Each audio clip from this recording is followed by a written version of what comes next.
If you remove the background from this image, you will probably end up with this result. And with a gray layer behind, you can see that we have a problem because the leaves have like a bluish fringing, but the worst part is that the edges of the leaves are brighter in this case, and you also lose a lot of details. Take a look at what happens after applying the technique used by the pros.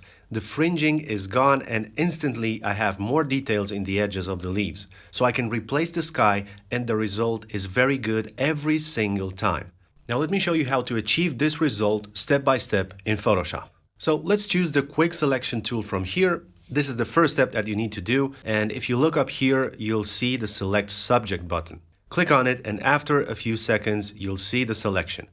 Now, if you press on Q on the keyboard, you can see the selection better, and wow, this is awesome. No, it's not. You need to refine it. So click on Select and Mask. From the View drop-down, choose Overlay for now. It's time to choose the Refine Edge brush. You just have to brush over the leaves where you still see the sky in the background. Try to avoid brushing in the areas where you don't see the sky behind, because this will make it a bit easier in the end for Photoshop. And you'll have also a better mask. And after you finish this step, you should end up with something like this. And this is much better than before, by the way. But you should always check the masking with this easy step. So from View, choose Black and White. And if you see areas like here, just take the brush, make sure it's a bit soft, and then fill in with white all the areas that should be included in your selection. Okay, so at this point, a beginner would stop and say, hey, this is a good selection. But still, this is not a good selection, and you'll see why. Some of you may check this option as well, called Decontaminate Colors. But then, look at this result here. This looks like garbage. I mean, look at these artifacts. Not okay at all. Disable this option here called Decontaminate Colors.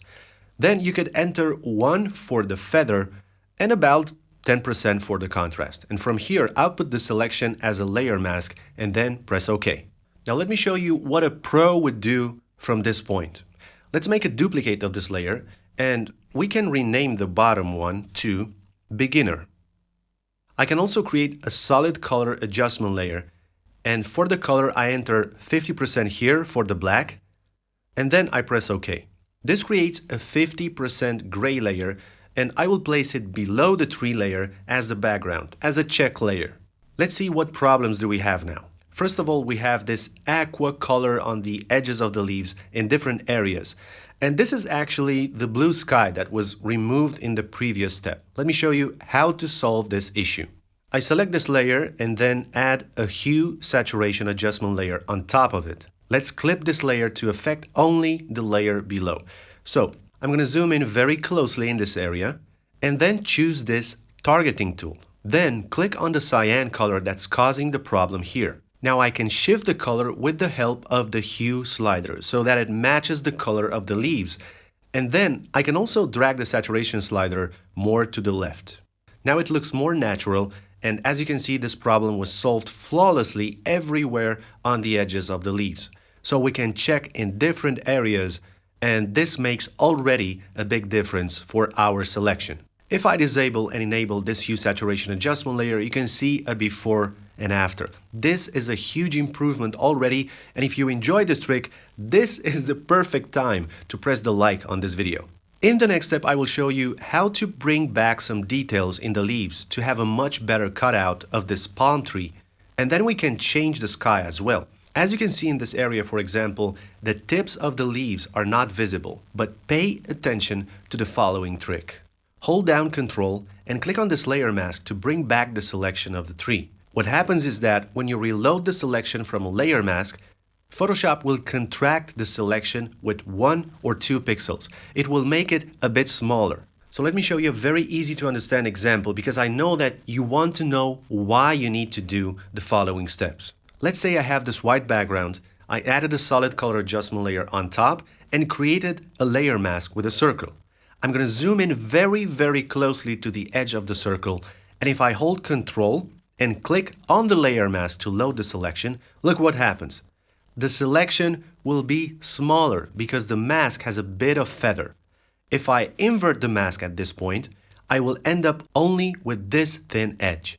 But the amazing thing about this is that I can double-click the solid color layer and change the color of it however I want. So let's use the same technique on the palm tree. Let's start the process again. I will deselect with Ctrl D, and then I hold Ctrl and click on the layer mask.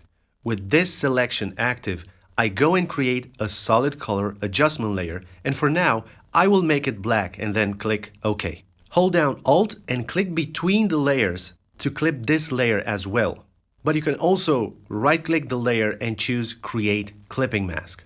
Make sure this layer mask is selected and press Ctrl+I to invert it. This step will enhance the edges of the original selection. Now, to show you a before and after, I will group these three layers, rename the group to Pro, and take a look at this awesome result when I hide and unhide this group. This was the beginner's method, and this is the Pro method.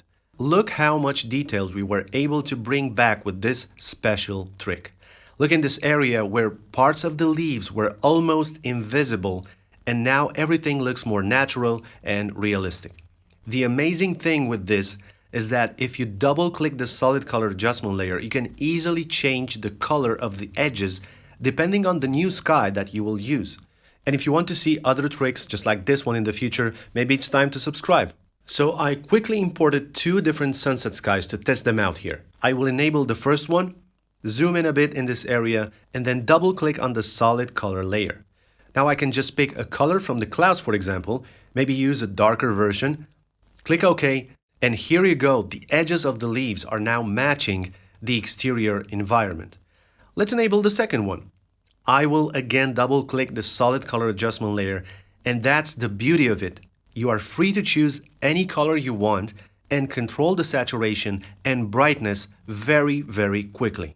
And you know, working with selections is something that you need to practice a lot, because some effects, like for example, how to blur backgrounds in Photoshop, will need some additional work from you, from your end, in order to make that effect look realistic. So check out the video on the screen if you want to learn more about how to blur backgrounds in Photoshop. I'm Christy, and of course, catch you in the next one.